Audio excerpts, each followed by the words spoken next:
দর্শক বন্ধুরা, আর কয়েক মাস পরেই পশ্চিমবঙ্গের বিধানসভা নির্বাচন অনুষ্ঠিত হতে যাচ্ছে। এই নির্বাচনে কি পশ্চিমবঙ্গে এবার ক্ষমতা বদল হতে যাচ্ছে? রাজনৈতিক পরিসংখ্যান, গত নির্বাচনের ফলাফল এবং বর্তমান রাজনৈতিক পরিস্থিতি বিশ্লেষণ করে আমরা বোঝার চেষ্টা করব আগামী বিধানসভা নির্বাচনে পশ্চিমবঙ্গে কি হওয়ার সম্ভাবনা রয়েছে। নমস্কার, আমি শিবনাথ, আর আপনারা দেখছেন সাগর বাংলা নিউজ চ্যানেল। সাগর বাংলা চ্যানেলে সবাইকে স্বাগত জানাচ্ছি। অত্যন্ত গুরুত্বপূর্ণ এই প্রতিবেদনটির সঙ্গে সমস্ত দর্শক বন্ধুদের প্রথম থেকে শেষ পর্যন্ত থাকার জন্য অনুরোধ জানাচ্ছি।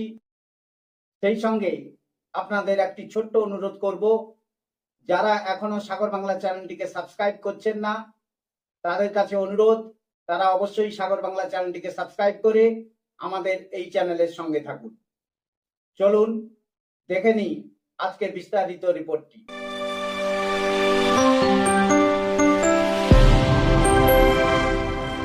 সুপ্রিয় দর্শক বন্ধুরা, পশ্চিমবঙ্গের বিধানসভা ভোট 2026-এর কার্যক্রম কিন্তু ইতিমধ্যে শুরু হয়ে গেছে। নির্বাচন কমিশন ভোটার তালিকা পুনরায় তৈরি করছে, যার প্রক্রিয়া নিয়ে ইতিমধ্যে তুমুল বিতর্ক চলছে। অন্যদিকে নিরাপত্তা ও প্রশাসনিক প্রস্তুতি জোরদার হচ্ছে। রাজ্যে মোট 480 কোম্পানি কেন্দ্র বাহিনী মোতায়েনের পরিকল্পনা নেওয়া হয়েছে, যাতে আগামী দিনে পশ্চিমবঙ্গের বিধানসভা নির্বাচন শান্তিপূর্ণ ভোট নিশ্চিত করা যায়। পশ্চিমবঙ্গের বিধানসভায় মোট আসন 294টি। 2021 সালের যে বিধানসভা নির্বাচন হয়েছিল, সেই নির্বাচনে তৃণমূল কংগ্রেস একাই জয়লাভ করে 215টি আসনে, আর বিজেপি মোট 77টি আসনে জয়লাভ করে বিরোধী দল হিসেবে প্রতিষ্ঠিত হয়। তবে বাংলার কিছু অংশে বিশেষ গোষ্ঠীর ভোটের প্রভাব কিন্তু লক্ষ্য করা যায়। মুসলিম অধ্যুষিত প্রায় 85টি আসন ছিল, যেখানে টিএমসি 2021-এ নিজেই 75টি আসন জয়লাভ করেছিল। এটি টিএমসির শক্তিশালী অবস্থানের একটি বড় উদাহরণ। এই তথ্য থেকে বোঝা যায় যে ভোটার জনসংখ্যার প্রকারভেদ রাজ্যের ভোট ফলাফলের উপর সরাসরি প্রভাব ফেলে। বর্তমানে শাসক দল ধারাবাহিকভাবে ক্ষমতা ধরে রাখতে চায়। নেত্রী টিএমসিকে চতুর্থবার ক্ষমতায় রাখতে দৃঢ় প্রতিজ্ঞ। অন্যদিকে বিজেপি জোরালো প্রচার চালাচ্ছে এবং মনে করছে রাজ্যের ক্ষমতা পরিবর্তন করা সম্ভব। কেন্দ্রীয় নেতারা সভা সমাবেশের মাধ্যমে দাবি করছেন তারা পশ্চিমবঙ্গে জিতবে এবং রাজ্যের পরিবর্তন আনবে। তবে সম্পূর্ণভাবে ক্ষমতার পরিবর্তন হবে কিনা সেটা কিন্তু বোঝা যাবে ভোটের ফলাফল প্রকাশের পরে। 2026-এর নির্বাচনে বিজেপি এবং টিএমসির মধ্যে যে সরাসরি লড়াই হতে যাচ্ছে, এ কথা কিন্তু নিঃসন্দেহে বলা যায়।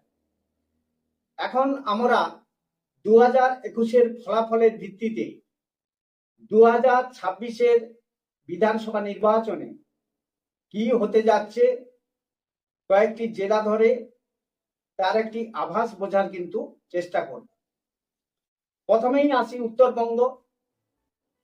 এখানে প্রথম জেলাটি হচ্ছে দার্জিলিং, যার মোট আসন সংখ্যা 5টি। 2021-এ এখানে বিজেপির অবস্থান ছিল অত্যন্ত শক্তিশালী। এখানে পাহাড়ি রাজনীতি, গোর্খাল্যান্ড ইস্যু অত্যন্ত গুরুত্বপূর্ণ।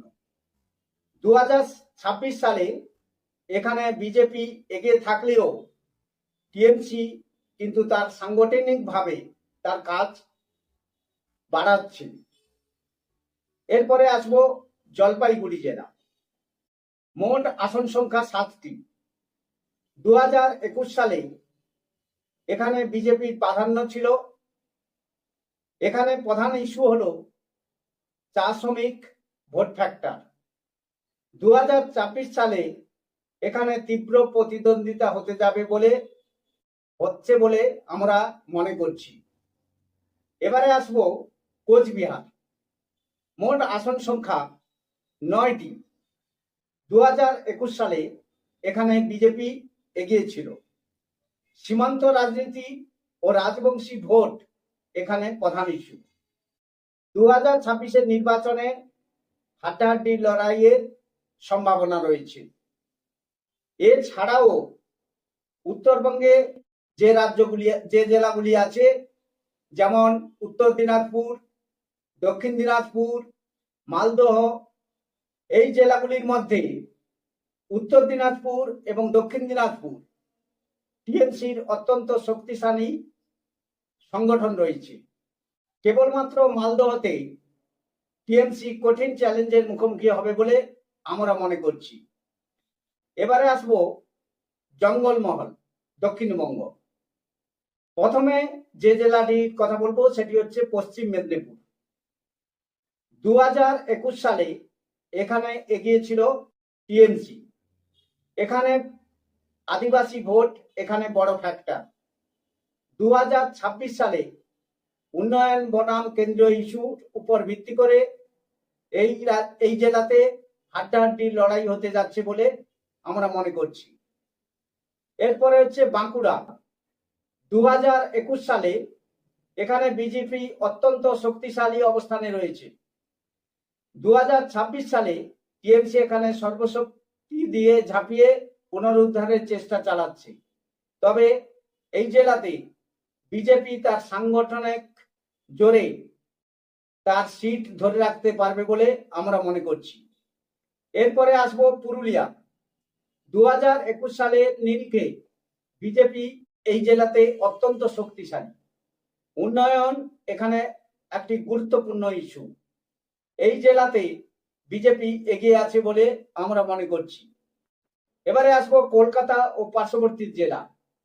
2021 সালে টিএমসি ক্লিন সুইপ করেছে এই জেলাগুলিতে। শহরে ভোট, সংখ্যালঘু ও মধ্যবিত্ত প্রভাবশালী ভোট ব্যাংক রয়েছে এই জেলাতে। 2026 সালে টিএমসি শক্তিশালী অবস্থানে থাকলেও বিজেপি তার সংগঠনকে আরো শক্তিশালী করেছে এবং এই জেলাগুলিতে হাড্ডাহাড্ডি লড়াই হতে যাচ্ছে বলে আমরা মনে করছি। এরপরে আসবো উত্তর 24 পরগনা, দক্ষিণ 24 পরগনা, হাওড়া, হুগলি, এই সমস্ত জেলাগুলি এবং মুর্শিদাবাদ, এই সমস্ত জেলাগুলিতে 2021 সালে টিএমসি অত্যন্ত শক্তিশালী অবস্থানে ছিল। 2026 সালে বিজেপি সাংগঠনিকভাবে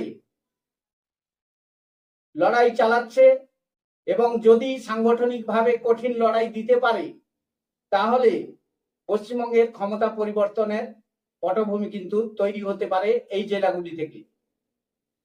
এখন একটি কথা আমাদের মনে রাখতে হবে, ক্ষমতা পরিবর্তন ঘটাতে হলে তার জন্যে বিজেপিকে উত্তরবঙ্গ ও জঙ্গলমহল এর পাশাপাশি দক্ষিণবঙ্গ এবং কলকাতা লাগাও যে জেলাগুলি আছে সেগুলিতে অত্যন্ত ভালো ফল করতে হবে এবং বিজেপিকে সাংগঠনিকভাবে আরো অগ্রগতি ঘটাতে হবে। এই জেলাগুলিতে যদি বিজেপি আগামী বিধানসভা নির্বাচনে বিশেষ করে উত্তর 24 পরগনা, দক্ষিণ 24 পরগনা, হুগলি, বর্ধমান, হাওড়া, এই সমস্ত জেলাগুলিতে যদি বিজেপি সাংগঠনিকভাবে লড়াই করতে পারে এবং তৃণমূলকে কঠিন চ্যালেঞ্জে ফেলতে পারে তাহলে আমরা মনে করি বিজেপি ক্ষমতায় আসা কিন্তু সময়ের অপেক্ষা। অন্যদিকে টিএমসি তার ঘাঁটিগুলি যদি ধরে রাখতে পারে তাহলে টিএমসি আবার ক্ষমতায় আসছে বলে আমরা মনে করি। আজকের প্রতিবেদনটি এখানেই শেষ করছি। আগামী দিনে পশ্চিমবঙ্গের ক্ষমতা কাদের হাতে আসবে, আপনারা কি মনে করছেন? আমাদের কমেন্টস বক্সে অবশ্যই কমেন্টস করে জানান। আবার দেখা হবে নতুন কোনো প্রতিবেদনে। আপনারা সবাই ভালো থাকবেন, সুস্থ থাকবেন, সাগর বাংলা চ্যানেলের সঙ্গে থাকবেন। আজকের মতো এই পর্ব থেকে বিদায় নিচ্ছি, আবার ফিরে আসবো নতুন পর্বে। নমস্কার।